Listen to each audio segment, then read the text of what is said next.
Good evening, and welcome to Get That Out of Here News. I'm Kelly Ryan, here with my co-anchor, Faraz Garada.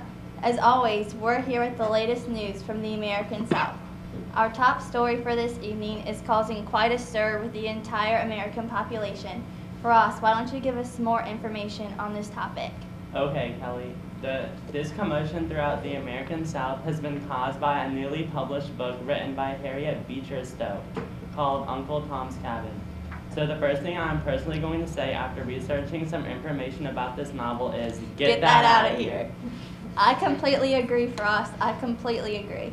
Uncle Tom's Cabin is a total lie. This novel says that slave owners are cruel and mean to their slaves. Do not believe everything you read, America.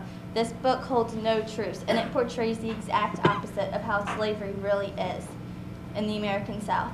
This book was written mainly to demonstrate certain attitudes towards black slaves.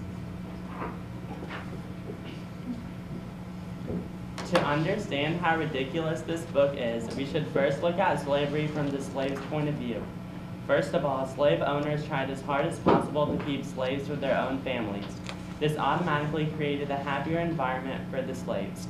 Secondly, a slave's work is not grueling and backbreaking, but rather a small chore that is completed in about 4 hours. This chore could be done on their own time, and slaves could work on possibly buy horses, more possessions, or their self-freedom.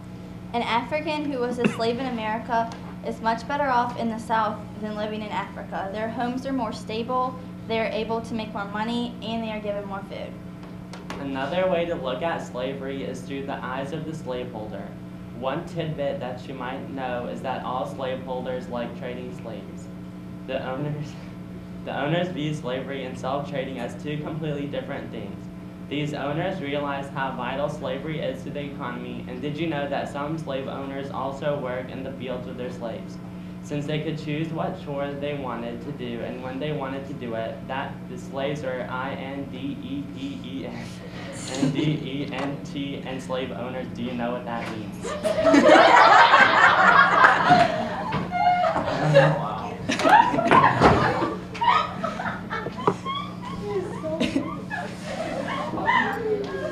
And slave owners have to deal with all the economic problems and other situations that might occur.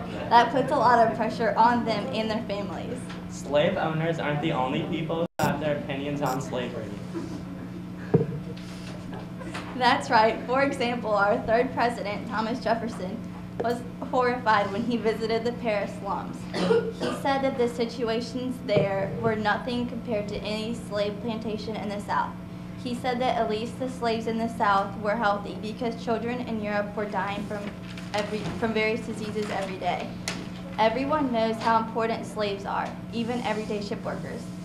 If there is hard work to be done, an Irishman will be forced to do it, not a valuable slave. Frost, what is the relationship of different slaves like? Well, 2 more tidbits of information that you might not know is that slaves can marry, and they are also encouraged to practice whichever religion they choose. In fact, a couple of themes incorporated into Uncle Tom's Cabin are love and religion. Religion is portrayed in this book by showing that slaves, as well as their slave owners, practice a religion of their choice. Love is depicted in the fact that slave owners tried to keep families of slaves together, and that each slave showed love or friendship to one another by working together and helping each other.